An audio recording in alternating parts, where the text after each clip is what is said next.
Okay, it's been a while, guys. Between my work schedule and everything else, I just haven't had a chance to do any videos, but I do have a video that has been requested by one of my players, and it feels kind of essential right now, which is going to be the art of the deed name. A lot of people don't seem to understand what this means. Okay. It's different for each tribe. So I'm going to do a quick breakdown of what constitutes deed names, because anything else, there's repercussions for it. I'll explain that at the end. Okay, so bone gnawers, you tend to have specific deed names for them. Most of the time it is involving a specific quirk of theirs, whether it's physical or some habit they have. I mean, we've had deed names like Hits the Fan, which has an obvious connotation. Silent but Deadly. Lucky Strike. Rags. I mean, any number of names have been thrown out there, and those are all decent deed names. Most bone gnawers aren't going to end up with your typical deed name. They tend to have these almost like nicknames. Glasswalkers kind of follow a similar suit. A lot of times it's nicknames they take for themselves, like call signs.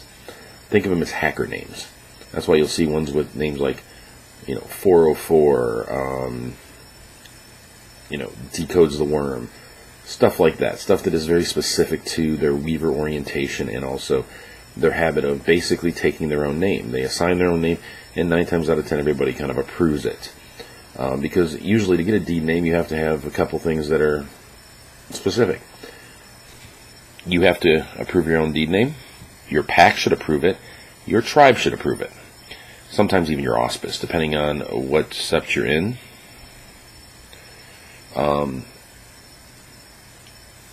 So that covers those two. Then you've got your tribe like Children of Gaia and the Stargazers. A lot of time their names come from vision quests. Now, what do I mean by a vision quest? Let's take Pearl River, one of the elders of the Children of Gaia. She went on a vision quest and had pretty much a vision and a dream of walking along this pearled river. So she took the name Pearl River. It's a very spiritual type deal, and it can be a very, very good thing to reflect upon with them, because 9 times out of 10 it's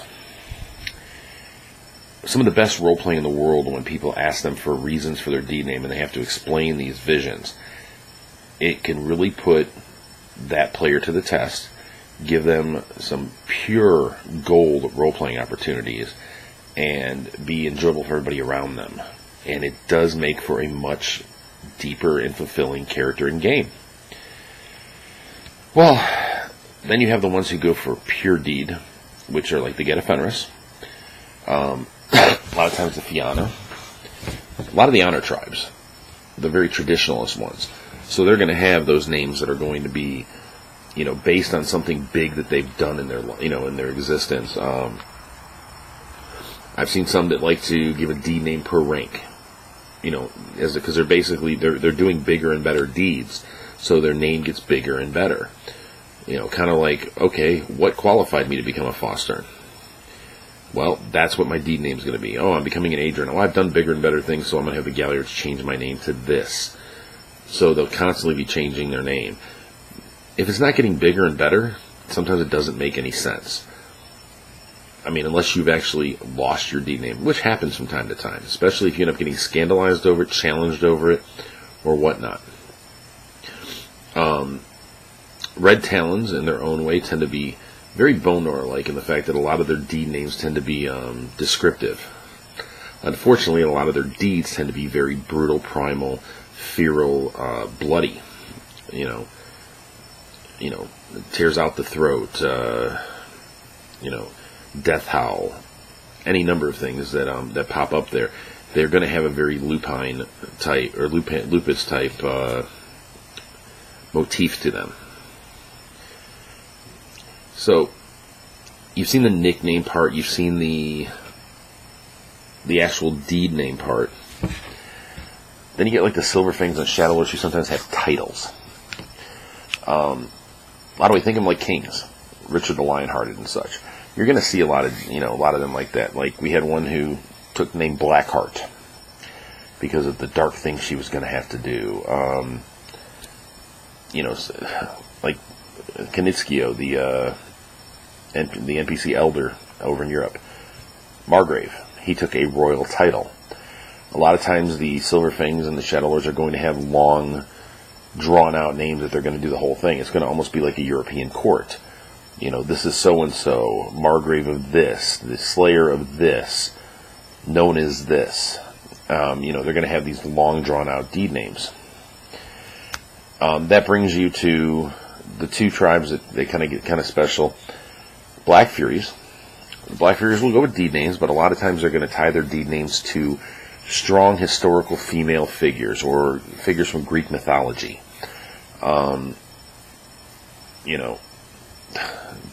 Like Medusa's Chosen, or Sheltering Wing of Pegasus. They're always, they tend to take honorific type names. Now, worse than them when it comes to honorifics is the Silent Striders, because the Silent Striders will take deed names on occasion, but they almost always take their specifically Silent Strider name. Their Silent Strider name ends up being, usually, they give up their given name, and they take a name that in some way represents a historical or legacy figure from usually Egyptian lore, mythology, or history. A lot of times you hear them with the gods. Like if they decide to keep their given name, they'll take something like so and so, the Chosen Eye of Ra, or what was the other one I heard? I can't even remember what it was, but it had something to do with Ka. You hear about Horus. If you hear anything with Set, they need to be shot because they don't know the history of the Silent Striders. Let's see. Pure Landers, like Tana and Wendigo. Native Americans already have names that sound a lot like deed names, so they'll end up having, a lot of times they'll have very twisted names. Wendigo are pretty specific. They'll be deeds, or they'll be comparisons to figures from their lore. Might of the Wendigo. Could be Might of the Sasquatch. Speed of the Ghost Lion, or Ghost Panther, something like that. I mean, they'll end up with names that take the Guru, take your Guru and take your Native American. They just kind of combine them together. Uktana, they tend to get a little bit more mystical in theirs, and a lot of times they'll have deed names that make no sense to the outsiders, make perfect sense to them, and they'll have two stories. The actual story of how they got it, which is only for the Uktana, and the story of the fakish story, which might have some element of truth to it, but it's what they're going to tell the Wormcomers because, well, they got to do something to appease them because they don't want them going on little wars again. So the only, that kind of covers the various types of names that they're going to be. You're going to have your nicknames. You're going to have your deed names. You're going to have your vision names. You're going to have your titles. You're going to have, you're going to have your homage names, descriptive names, however you want to phrase it. The only other kind of name that there should be in the lore, which there's not a really good mechanic for it, but it needs to be there, is the shame name. It's just like a deed name, except it's something that they should carry with them, almost like a punishment. We actually do it as a punishment in our game that is separate from, Voice of the Jackal, Rite of Ostracism, Stone of Scorn, Rite of Satire, any of those. Those are decent, but sometimes they don't merit it, because you want to put something on somebody they have to earn off. We had one who got tagged with the name Rage's Mistress. She turned it from a negative to a positive. When she first got it, she was a frenzying machine. After that, she was on the verge of, she went from Client to on the verge of Adrian, and she had frenzied one time, I think it was, and it was a good frenzy. And there was really supposed to be no such thing as a good frenzy, except that metagamers and power gamers will disagree. But it was a good time for a frenzy, and it's one of those characters we miss. We've had other ones that they've gotten shame names of sorts. We had one guy named Storm Shield. He was called Broken Shield for a period of time because of stuff he did and the fact that he was on the verge of Verano. trying to think what some of the other ones are. We've had a number of them that have been tagged to people for times, and it's a good reason for them to work to get it off, because when somebody gets a shame name, it kind of puts them one step towards being an omega. It's almost like being a bonar in the fact that if you're carrying a shame name, people are going to consider you about one rank lower.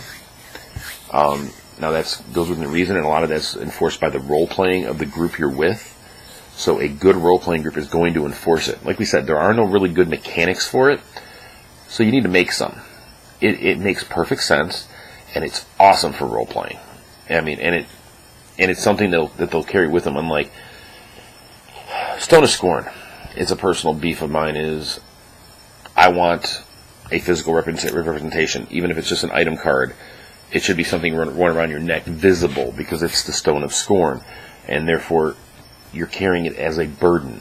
Too many people don't carry this burden. They stick it in their pouch, and guess what? You don't hear about it at all until somebody he finally goes, "Hey, so and so's going to overturn the ritual, so I'm done with the Stone of Scorn." Bull. If it was up to me, I'd have a freaking real stone hanging around their neck. Used to have one. Still don't know what happened to it. I think I got ex-wifed on that one.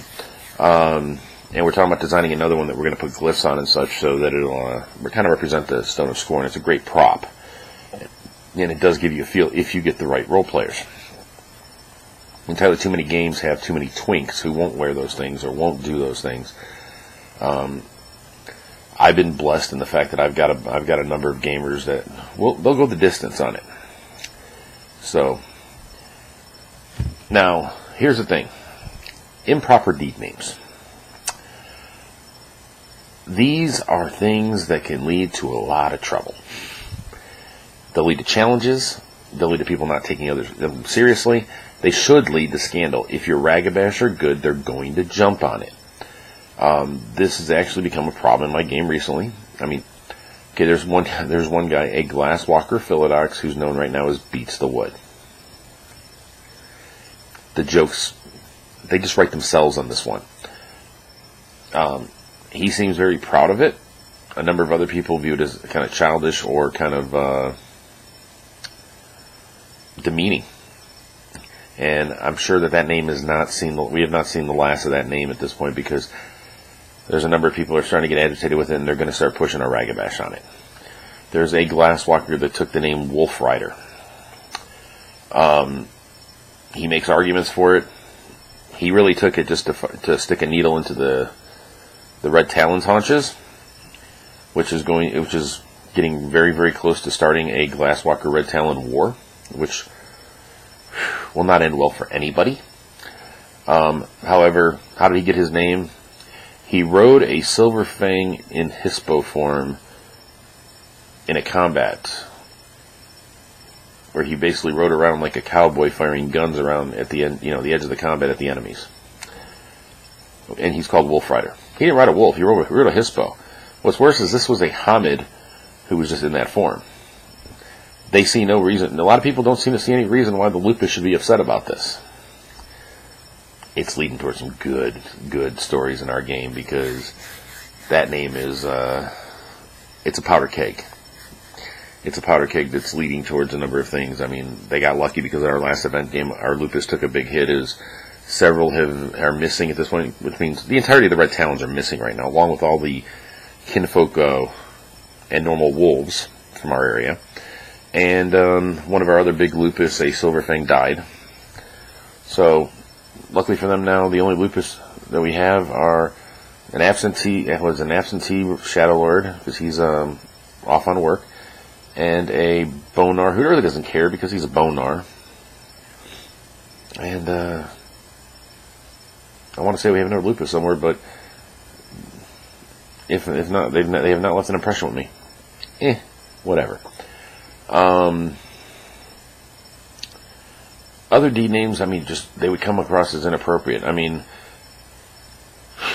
we had a Silver Fang that took a name that was like Shadow's Bane or something like that, and it led towards problems with the Shadow Lords. That's a given. If you take Osprey's Bane, there's some Silver Fangs that are going to take exception to that. you really, really got to look at what the name means, and then you're going to have to enforce the name. Why did you get it? A lot of names won't be challenged, especially with the nicknames and such. They're just going to be kind of, it's nothing. But if you've got a name that's going to offend somebody, you better damn well be able to back it up. Was it glorious? Was it honorable? Was it wise? If you can't say yes to at least one of those, give it up or expect to be in that challenge pit over and over again until either you've lost and you have to give up the name, or they've killed you, or they've all died themselves. And if enough people die, enough people can be one, depending on the sept, because of something you've done in that regard and you're sticking to it, not only have you made enemies, you've probably lost a lot of face and a lot of respect. And for honor tribes, that's murder. So, okay, I think I've already gone too long with this video. I just wanted to, get it out there that there are specific ways you really need to do deed names. There's an art to it.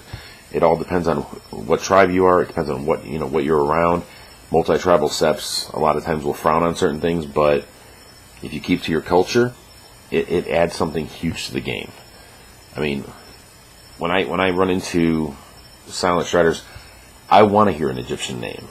When I run into boners, I want to hear ridiculous, stupid names. When I run into honor tribes, I want to hear something that, makes me kind of go, I want to hear that tale. Or, when I run into stargazers or children of God, I want to sit there and go, okay, you got to give me a reason why you took that name. They all add to it. So, if you start thinking of names as having value, and a lot of gamers don't, they're just like, well, they better put Raya on the end, because if they don't put Raya on the end, I'm going to be pissed. That's the other thing. Honorifics. Next time I hear somebody call a character I'm playing just Raya, I'm going to smack the shit out of them, because that never is said as the person. That's almost like saying, hey, mister, instead of being polite, hey, Mr. Jackson, hey, mister. It's, Raya. If you're not saying a full name, screw off. So, but I've thrown a few of those things out there, and I'm hoping my freaking gamers see this, because they really need to pay attention to it and think about what they're doing, because there are repercussions to their actions. And with the number of hits we took at our last event, and the number of gatherings to the party we've had to do over the last couple weeks, they really want to be careful about if they're going to promote infighting, or if they're going to start insulting other people, if they're going to stick themselves in the line of fire for scandal. Because sooner or later the Ragabash are going to grow a set of balls. They're going to get off their ass, and they're going to start nuking everybody who is basically ridiculing their traditions and their society. Okay, I'm done. I'm going to post this. We'll see if anybody likes this one.